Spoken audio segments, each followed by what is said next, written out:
Alright y'all, so the manga break week is finally over and I've been itching for this chapter's release. Warning for any Nagi lovers, please grab a tissue box or anything else that will help you during this video, because this one is going to be a depressing read, for y'all at least. Me though, I'm gonna be chilling, but I still can't fathom how Nanase is above some of y'all's GOAT when he had to have Daddy Red help him discover his weapon. Like, how did he not know he was ambidextrous? Like, how did he not know he could use both legs? I digress though. Bachira fans, y'all are still eating hella good this week, and as usual, I won't say any more for this chapter. It is a straight yapathon.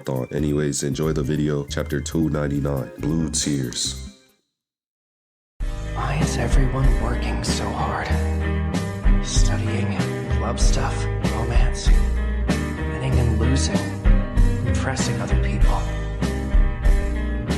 making high school special, being someone special. I don't get it, and I've never really tried to. Dreaming about the future.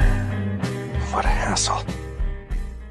So this chapter comes straight off from Bachira scoring the game-winning shot against Manshine, which entirely destroyed Nagi's chances in making the top 23. The beginning text says, with Spain's victory, the last place is confirmed. The future of Nagi and Reo is separated. As then we look and see Bachira going crazy with their celebration, especially this random drone, but don't even look like a person. While on the other hand, Nagi and Reo are devastated. Reo looks like he just got finished watching the latest episode of the beginning after the end. Garbage adaptation, by the way. Never seen something so cursed in my life. Next page follows up back at the ranking monitor, specifically showing Nanase edging on at that 23rd spot, and nigga is over here astounded and crying tears of fulfillment, which is as he should be, asking himself I survived? Yes, nigga, that's you up there, isn't it? Raichi and the others, Zantetsu and Kiora, are all relieved they made their spots as well. Good for them.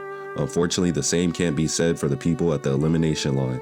All these bozos, I mean good players, are all in despair with the sense that they have to pack their bags and go home. And I'm sorry, but this is such a satisfying panel to see, mainly because Tokumitsu's gone. I mean, who really cared about this man? Come on, Mr. Top 3 my ass. Oh, do any Tokumitsu fans got something to say? Go ahead, I'm listening.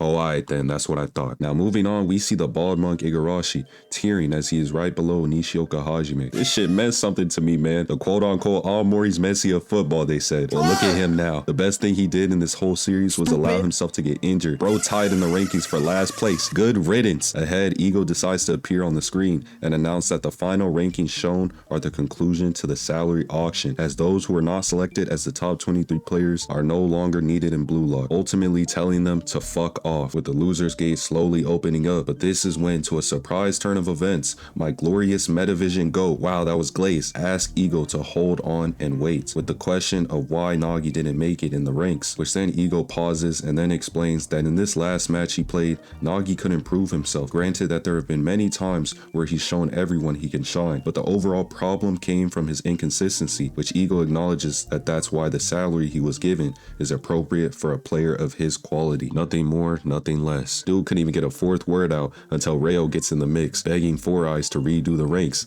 And honestly, I'm looking the same way Nanase is looking. Man's in the top 23, sacrificed himself to be a slave for Rin. I know he don't want to redo it. Didn't even bother looking at the screen. He thinks we can't see him. So Reo begins to make his case for Nagi on how the rankings don't make sense or whatever, going into a whole spiel, speaking up about how the world acknowledges Nagi's abilities, but that sometimes he can be off his game, but there are miraculous plays only he can make, stating Nagi is obviously a genius, making it a waste to let him disappear.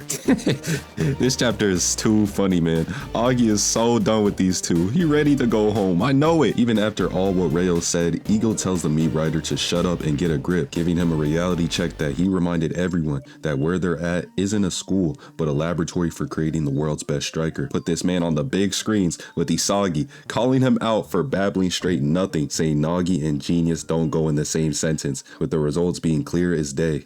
Nagi's talent has withered away.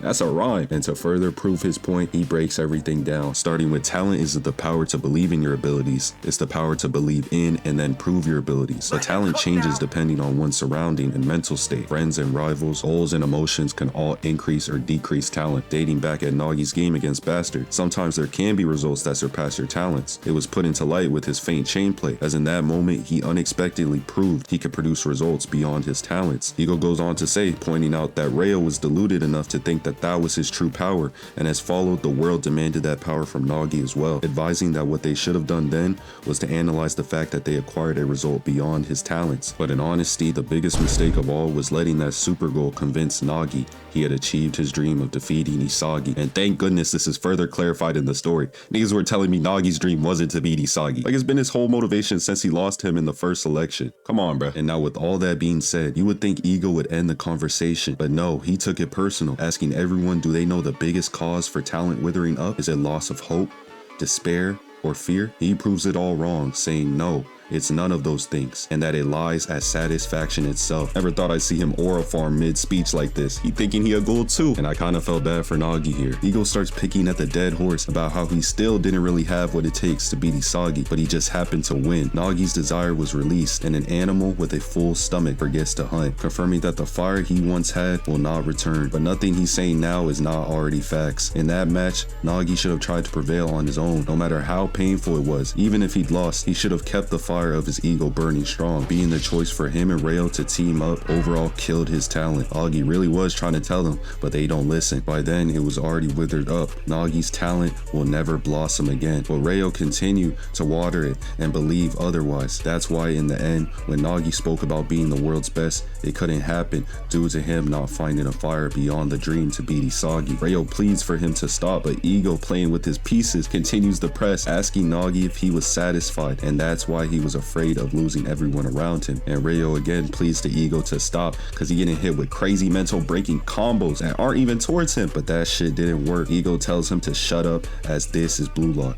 which he only needs crazy bastards who won't be satisfied until they're the world's best. Normies who are satisfied with less than that should with respect go home. So much emotion in just one panel right here. Wallahi, it's over. Finally concluding the chapter with Rayo full-blown crying, Nagi decides to unmute his mic and is about to say something to his #1 fan. Hey Rayo, I. Ending text states, our unfulfilled dream in the mist. Nagi speaks to Rayo. Yeah, he's not even emotional whatsoever. He accepted his fate. It's time for him to go home and be with this cactus. Okay, so this chapter was a really good read. A lot of info was dumped on our heads, so I don't really want to talk a lot about anything in this portion of the video. At the time I'm recording this, I should probably be in bed like a normal person, but I will say one thing. This chapter cleared up a lot of those Nagi theories. I've been seeing the dream theory, which is ridiculous. Also, this one on the screen. Like, what the hell even is this? And now after all Ego said, I'm kind of conflicted if Nagi will come back or not. I'm at a 50-50 right now. Let me know what type of predictions y'all have for the next chapter. Mainly, what do you guys think Nagi is going to say to Rayo? Just a heads up, no break next week, reaching the milestone of chapter 300, titled Innocent. And yeah, before I go, I got this random BLUELOCK Rivals clip that I wanted to put to prove that I've beaten the trash at BLUELOCK Rivals allegations. And yes, you're gonna watch it. Hey, Felicia.